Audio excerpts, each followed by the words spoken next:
Hi everybody, I'm just going to get a couple of quick seconds for everyone to join us in the room. In the meantime, if you can see and hear me okay, please just pop us a hi or a wave in the live chat window to the right hand side of your screen, please.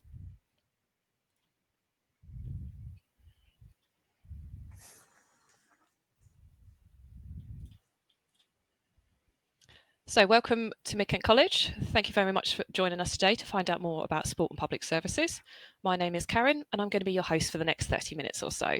So this is Steve from our Sport and Public Services department, and he's going to be shortly going through more about our programmes, the different units you might cover, some of our facilities and some of our trips as well. Now, visitors to our normal open days, so they really value the opportunity to see around our campuses, but unfortunately we can't offer that to you at the moment, but we do have some really good 360-degree photos available on our website, so please check those out. And obviously Steve's here today to answer any questions that you may have as well, so please do take the opportunity. Just some general housekeeping to start us off. If you do have any questions at all as we go through, please pop them in the live chat, as I mentioned, on the right-hand side of your screen, and my colleague Hayley is there to help you if there's anything that you need. On the right-hand side of your screen, there's a little tab that says polls. So please just let us know if you've already applied for a sport programme, a public services programme, or you're here today just to find out some more information from Steve. So first up, I'd like to introduce Simon Cook, who's our principal at Mid-Kent College, in this short welcome video.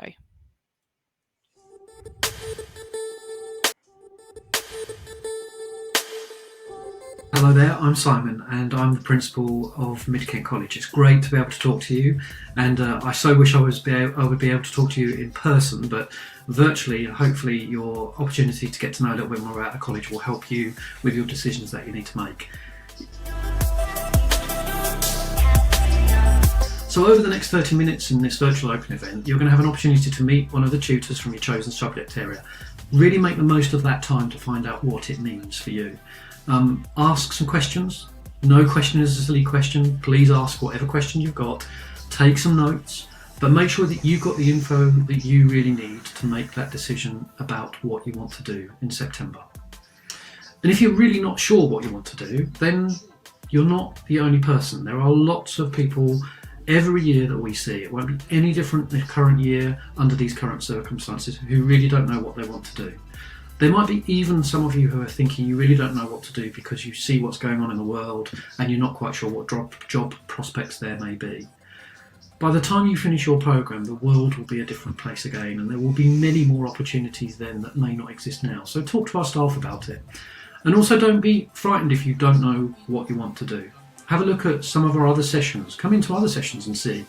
What's really important, and one thing I say to everybody who comes into the college, you must feel comfortable with the people that you're going to be sharing your next few months and years with. And I want you to feel comfortable that you're going to be able to flourish and thrive as a person. Not just study a qualification, but flourish and thrive as a person with those people you talk to. So if you don't get any of the answers that you think you need in the virtual session, we've got a brilliant team on our course inquiries, and we've got a brilliant team in our careers office who will help you navigate the language, what options there are, and for you, what's the right thing to do, which is a question we often get asked every year. I hope you enjoy your session, and I really, really hope that I get to see you very, very soon at the college, and we look forward to welcoming you with us in September, if not in person, virtually, that's for sure. Good luck.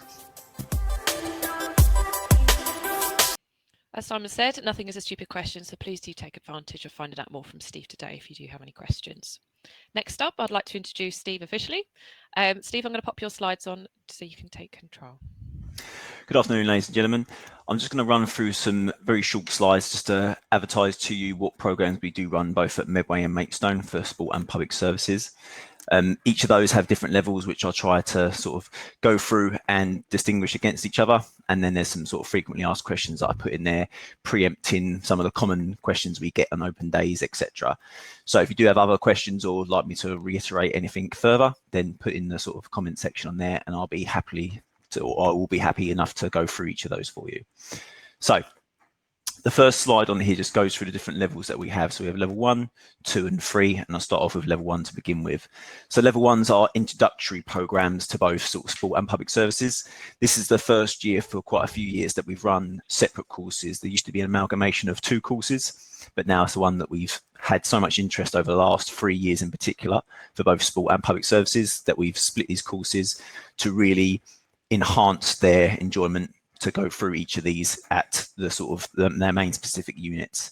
So on here we have for sport and active leisure, we have sort of taking part in sport, personal exercise, effects on the exercise on the human body, as well as obviously sports coaching. And on the right hand side here, we have for the uniform public services, teamwork based skills, developing self-discipline, being physically fit and knowing about your wellness, and investigating employment. So as I mentioned on here, they're introductory courses, which really give you the first opportunity away from school to really dig in and sink your teeth into one particular subject at this particular time. They are a mixture of both practical and sort of theory based on the current situation that we find ourselves in. The practical elements will have to be sort of developed and will give us an opportunity to be highly creative with some of the limitations that we might find ourselves in September through to potentially the new year. But that won't stop us from being able to get those practical elements built within it. And yeah, like I said, we'll have to be fairly creative with how we do that. But again, it gives us opportunity to try something new. On to the level 2 program. So a lot of our level 1 students may well feed into this level, as well as obviously some of the new students that we get from school. So level 2 is an equivalent of a GCSE level. So for many students, they may have done GCSEs that are involved in PE or sport in particular, or for public services, certain subjects like sociology or maybe citizenship really put you in good stead to maybe continue with those and have a one particular focus. So at college, we focus on one subject at a time. So ultimately, it gives you a great opportunity to really go in and advance your knowledge in these 2 subjects.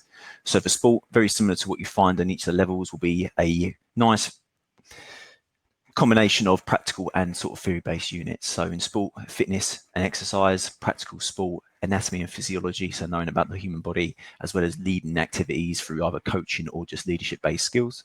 And for public services, looking at the employment opportunities, the fitness that is involved in some of the uniform public service, as well as obviously developing teamwork and skills and map reading navigation. So again, there's a nice mixture of what would be practical-based learning, as well as obviously theory-based learning. The entry requirements for these will kick on from the first level 1 qualification up to these old money D grades and what's now recognised as most in most GCSEs now, which are the number equivalents, which will be 3s. So we're looking at 4 GCSEs at 3 grades, preferably including both English and maths as well.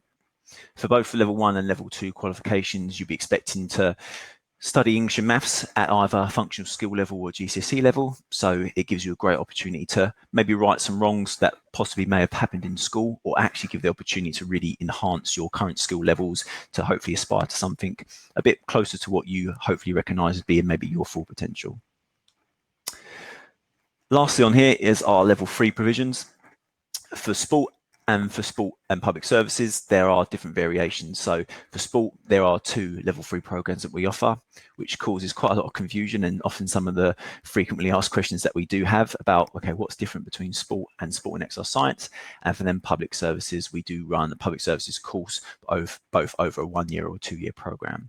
So sport and exercise science, you're expected to see very similar units from anatomy and physiology to nutrition, sports injury, sports coaching, and fitness training. For public services, we have government discipline, physical preparation, or physical prep as we usually call it, leadership and citizenship, and yeah, the teamwork elements are built within that as well. So sport and exercise science, the big difference in those would be potentially where you see yourself going. So in terms of what you might want to really hone in the future, may make a decision on what sort of program you choose. So for sport, a lot of that will look towards maybe personal training to coaching, all the way through to potentially things that involve work within the leisure and sport development industry. For sports science, it has a more science aspect towards, so a lot of these more ology-based subjects, so physiology, psychology itself, you'd expect individuals that maybe have greater interest in looking at nutrition, to sports psychology, to even sports therapy, rehabilitation. Sports science is a fantastic introduction into some of those particular areas more so. And ultimately, we kind of distinguish both of those between, if you feel university might be a plan A experience after college, then sport and exercise science is probably a more preferred platform to really set you up and better prepare you for university based on the types of subjects that you're studying and some of the requirements for some of the assessments, as well as the external and internal assessments. Public services also has a fantastic route into university as well. We do a lot of students that will finish their qualification over a 2-year program, and then they have really 2 choices, whether they go on to university or whether they go into the world of work. That really looks at honing in on some of their preferred choices, be it through the army, the fire service, or the police service.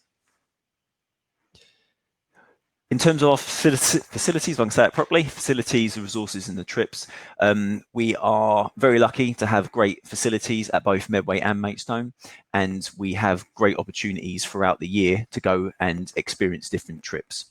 Again, without going and talking about the elephant in the room, ultimately, those opportunities, they still exist in our eyes, but again, there may be something later on in the year to be able to look at. But ultimately, over at Maidstone, we have a fantastic facility which involves a lot of high-tech equipment that really opens ourselves up to really enhancing students' performance in sport and exercise science in particular. So we have a fitness lab that has a lot of gym-based equipment that you're expected to find in most gyms, but as well as sort of highly qualified people to work there and use some of the great facilities that we have in there in terms of the equipment that can look at sort of lab-based exercises.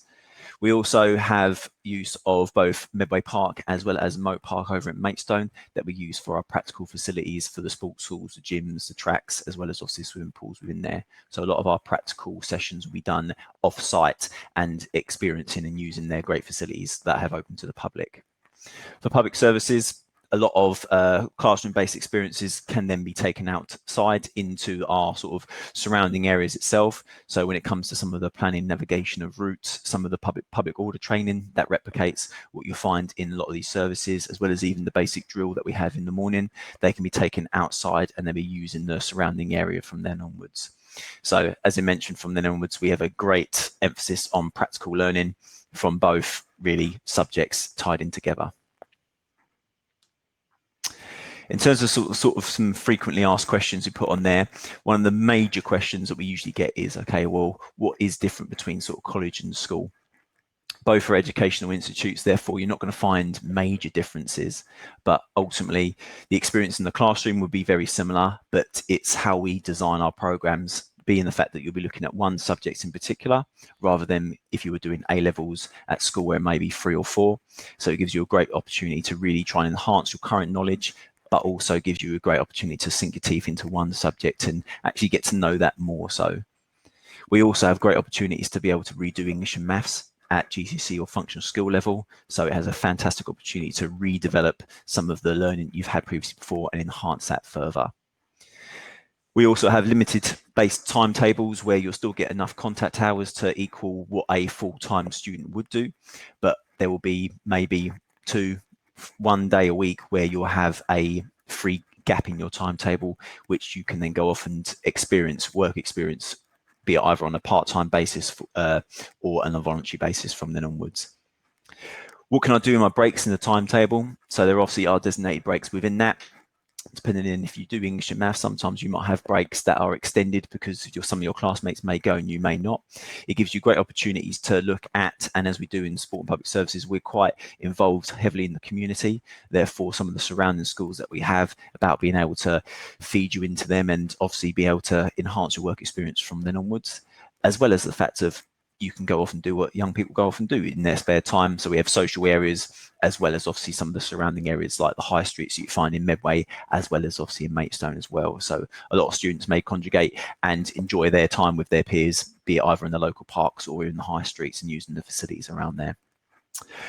How many days will college be? So as I kind of implemented in the timetable there, will be anything between 3 to maybe 4 days per week of that 5-day working week. So it gives you great opportunities to maybe build yourself up holistically and be better prepared for maybe what will be the next step into maybe work or onto further education. How long are each of these college days? We run on the remit of we're a business and an institute that really tries to prepare people for work. So a normal working day would be really the outline from that. So anywhere from maybe 9 till 5 ultimately. The last sort of questions on there is obviously what's the difference between BTECs and A-levels? BTECs are notoriously recognised as being more industry-based learning, so it has that more practical element built within it, and it looks at the more industry-based skills, so it will try and enhance you in that actual subject more so than maybe what A-levels might do, where a lot of those will be theory-based learning before potentially some of the practical elements that come within that. And the last sort of question on there, which again is probably most important, and it kind of fits into the last sort of slide, is where do students in public services go after college or sport counterparts? So sport in particular, you're expecting a lot of students have aspirations to maybe go on to university. So a lot of those job roles that come from university are those involved in maybe fitness, be it from fitness personal trainers to strength and conditioning coaches. A lot of individuals that we have enjoy coaching, be it either at a full-time basis or a part-time basis. We have a lot of students now that are aspiring to become PE teachers, which is nice as a person in education to have people that sort of mirror some of your aspirations at a similar sort of age. So PE teaching, or even just being involved in education because of its stability, I suppose, in contrast to other jobs, is just a great opportunity where a lot of sports students in particular might like to go. And for public services, well, as you'd probably guess, they feed into the services that we have in the, well, each community that we find ourselves in. So from the police tends to be quite a popular one, and it's an ever-growing aspect of, and a lot of these services in particular we found for the last couple of years have had injections of funding, so therefore they're building on their workforce from then onwards. The fire service, the military, all the way through to the army, to the navy, paramedics. We also have a subject called health and social care, which a lot of students that really quite enjoy or possibly look at becoming a paramedic, they filter into both sort of public services and for healthcare as well. But yeah, most of those in terms of the police, the army in particular, as well as obviously going into maybe the fire service, they tend to be the main three catchment areas from then onwards. And I believe that is pretty much it from my end on there. And yeah, I'll happy to take some sort of pre-designed questions or ones that we've come through on the message board. Thanks, Steve. That was really informative. I've got a couple of questions for you through the live chat, if that's okay. Spencer asks, can you tell us a little bit more about the uniform that our sports students will have to wear, please? We go with a very sort of plain and non-frivolous uniform, as I'm sort of sporting now. Yep. Ultimately, go with black in colour, just for the sort of the seamless wear between that, as well as obviously the fact of we're not looking to stand out, but we're also looking to look fairly professional. So we go with a Nike-based brand that will have the Mid-Kent College logo on it. There's no big letters really on the back or numbers, not like we wear on sort of football shirts these days. So it's no sort of screaming, shouting uniform, but it's nice black appearance and a professional appearance on there. So uniform, sports kit, whatever you wish to call it, yeah, we do have it, and that's something that is a basic expectation for either classroom wear or in our sport practical sessions as well. So we're there to represent the college, but we're also there to represent what is a subject, because the subject will be listed on there. And as you look around the college, each subject, as you'll probably see in the pictures below, they have their own uniform. They wear the Mid-Kent College badge along with their lanyards. So yeah, ultimately we try to distinguish ourselves against those and be subject specific. But yeah, ultimately it's a nice, straightforward, as you expect, many sort of personal trainers or any other professional wearing sort of tracksuit based uniform to wear. And it also gets you ready for industry, as a lot of public services and sport, I'm guessing, will have to wear a uniform or some sort of uniform as well. Yeah, and during sort of work experience opportunities as well, we do encourage individuals to wear their uniform. So when they're working with maybe younger people or actually out in industry, you're easily distinguishable from there. But don't worry, Spencer, as part of your enrolment process, we'll tell you the exact suppliers to buy your uniform from. And if you do need financial support to buy uniform, I'll go on to that in a second. So next up for you, Steve, is there a uniform for the public services students? It looks very similar to what I am wearing now. However, we take the roll neck thing from their answers and we chuck on a collar from there. So we go with a more polo topic appearance, and ultimately we changed the tracksuit bottoms for black trousers and shoes. So it's more of a formal wear, and yeah, very similar to what unfortunately many people experience at school with a school uniform. But again, it's more of a polo top, so easily breathable, and it is black again in appearance and has a Nike tick on there for branding. But it's the exact same as this performance top, as we call them, with a collar on it as a polo top. Perfect. Thanks, Steve. Next up, can you just reiterate, please, the levels of English and maths you're going to need per the different levels? So in terms of English and maths, at sort of GCSE level, so to restudy those at college, we'll be looking at a what was a D grade, but it's now a number 3 grade. So to redo maths or English, you'll be looking at a 3 grade coming in from school. So for those, either have got those achieved by taking the exam, or those that are predicted as a final grade, yeah, 3 grades, then you'd be expected to redo English and maths here at college. A lot of our level 2 students will do one or other, and possibly may well do both. A level 1 student you'd expect to be doing both at the same time, be it either at functional skills or GCSE level. And for level 3s, we do have a few or a fair few students that possibly will do either English or maths, depending on which one they may have experienced and achieved at school quite well. But again, English and maths is pivotal to continue and to help you further develop.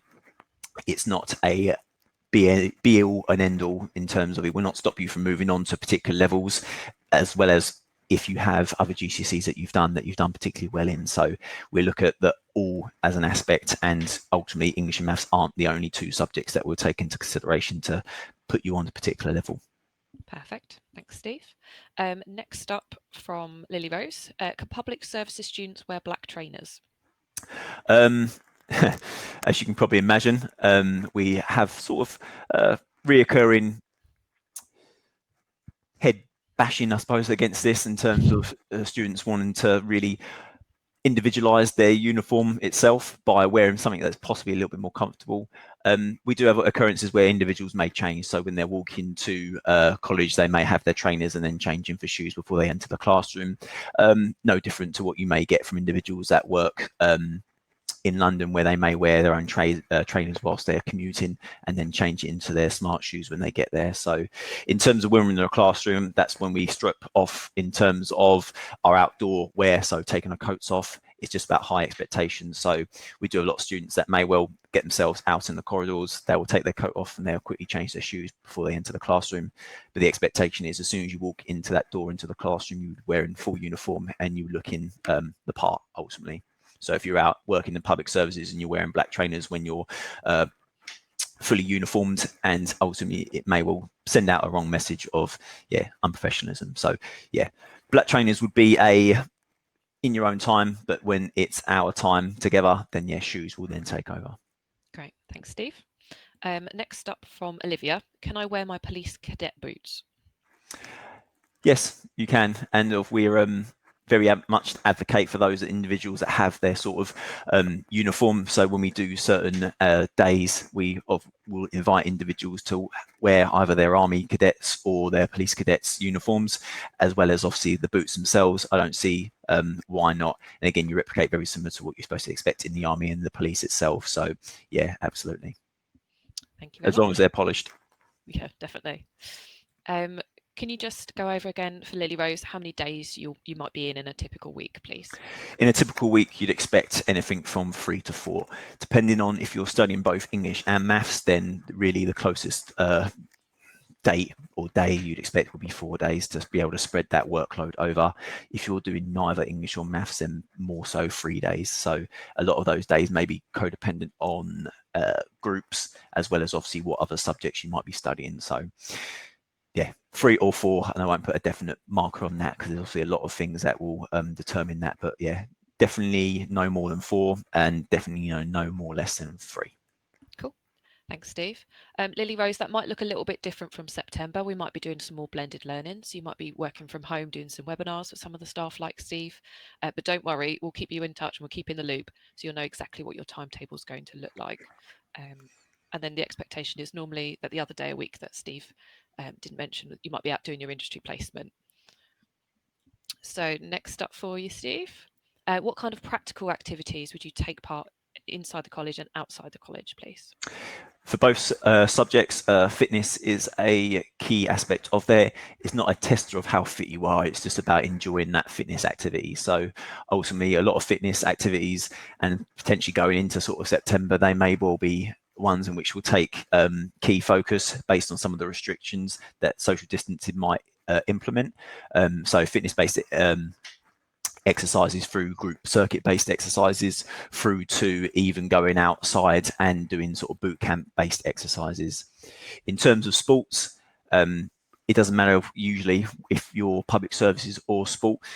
We do like to enjoy sort of team-based games. So you'd expect any sports that require a ball. So from football to tennis to lacrosse, which seems to be a fan favorite now, which isn't just subjected to public schools anymore.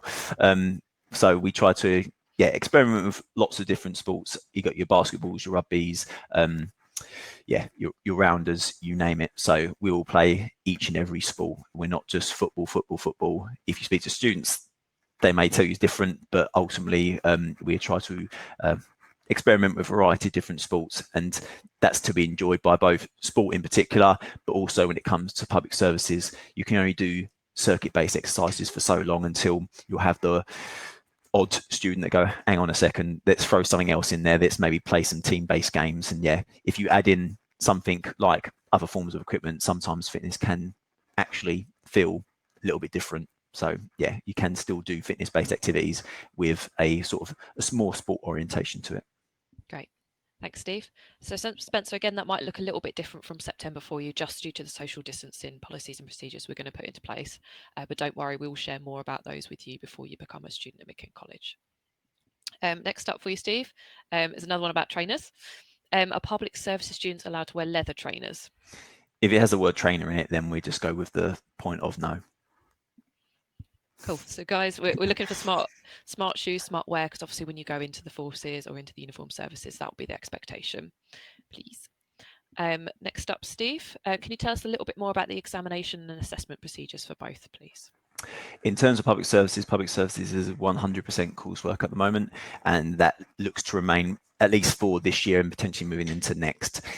In terms of sport, exams will only be subjected to level 2 qualifications, as well as obviously level 3 qualifications. So for sport and exercise science at level 3,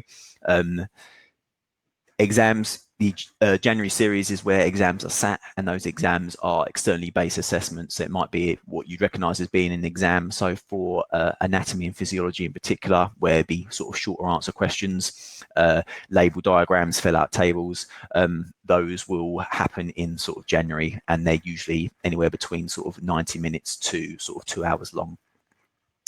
In terms of other external assessments, case studies is a familiar format, whereas you'll be given a case study either a week before or on the day of the exam itself, and you'll be expected to answer some pre-designed questions for there. Questions in both sport science and sport and exercise science, they tend to be fairly reoccurring, therefore you'll be easily prepared for that, but ultimately it's the case studies that change. So again, you'll be expected to write very similar to sort of English exams. You'll be expected to answer the question and write sort of analytically within those sort of time frames given. So anywhere between 90 minutes to 2 hours usually is the sort of time frame from there onwards. For level 2 is slightly different. For level 2 qualifications, they have what's known as on-demand exams. So you only sit the exam when you're ready, and you can resit those throughout different portions of the year.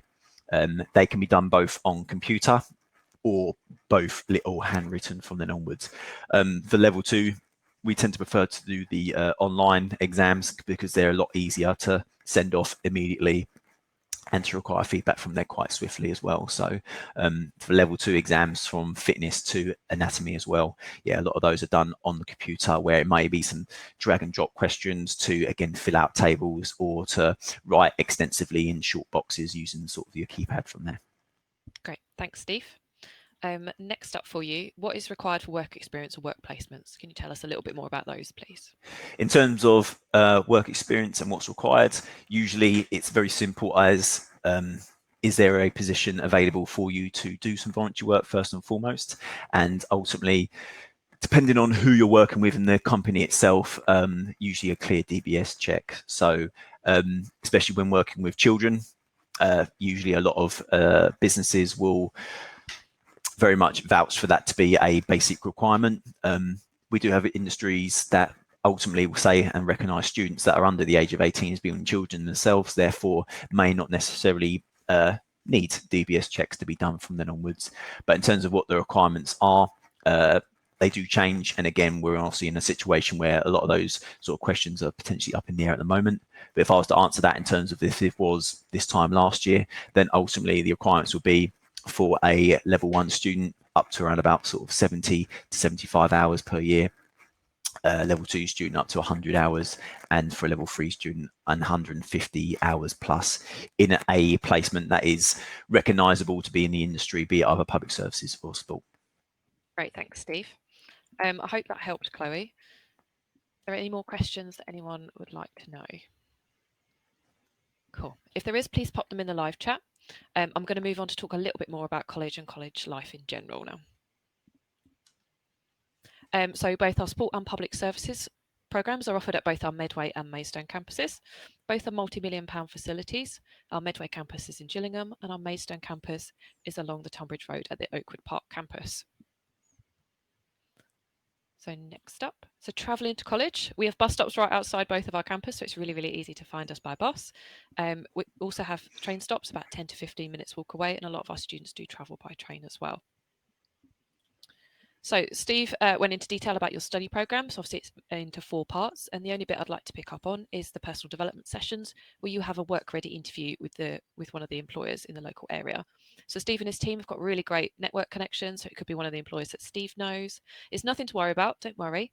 So it will just be some questions from an employer, you'll be in interview wear, and you'll just gain some feedback with how you can improve for when you do go into industry. So Steve, I've got a question for you, if that's okay. Yeah. Spencer asks, will computers be used for coursework in sport?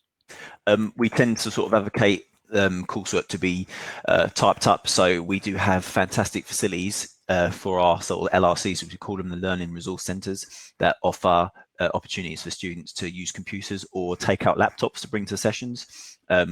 We do have a good number of students that will bring their own device into the classroom, so be it either their tablet device or a laptop itself. The only issue behind that is ultimately they are your own device, therefore you are responsible for them, and yeah, taking them outside the house then does open up to possibilities of damage or sort of unspeakable actions, I suppose. But yeah, we will regularly have, and we do have other computer rooms around the college which we can then book out as classes. So at any point that we feel exercises may be best done on the computer collaboratively or individually, then computers and laptops are frequently used to be used for coursework to be typed up. We do have a lot of students that prefer to do work at college because they get away from distractions from home.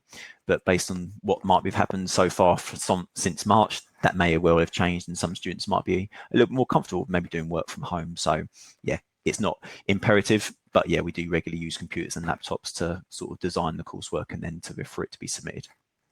Great, thanks, Steve. Spencer, I hope that helps. So next up, we've covered a lot of these FAQs as part of Steve's presentation. So 3 to 4 days a week would be a normal timetable, but as I mentioned, due to social distancing rules, that might change slightly just due to how many staff and students we can safely get into one classroom. Can I study more than one subject? So unlike at school, we can pick a mix of 3 or 4 different A levels. At college, you'll do one technical and professional program, which could be sport or public services. And on top of that, you'll do the other parts of the study program that we mentioned. So English and maths, the personal development sessions, and the industry placement. Can I go to university from college? A lot of our students do go on to university. Our programs do equate to UCAS points. If university isn't for you, that's absolutely fine, and we'll support you into employment as well in something that you want to do. So just talk to Steve and the team with your kind of goal requirements and your career aims as well, and they'll help you for the best pathway for you. So Steve, I've got another question for you. Are there any appearance rules such as hair colouring or piercings on your programs, please? appearance rules probably is the wrong format to sort of ask that question in.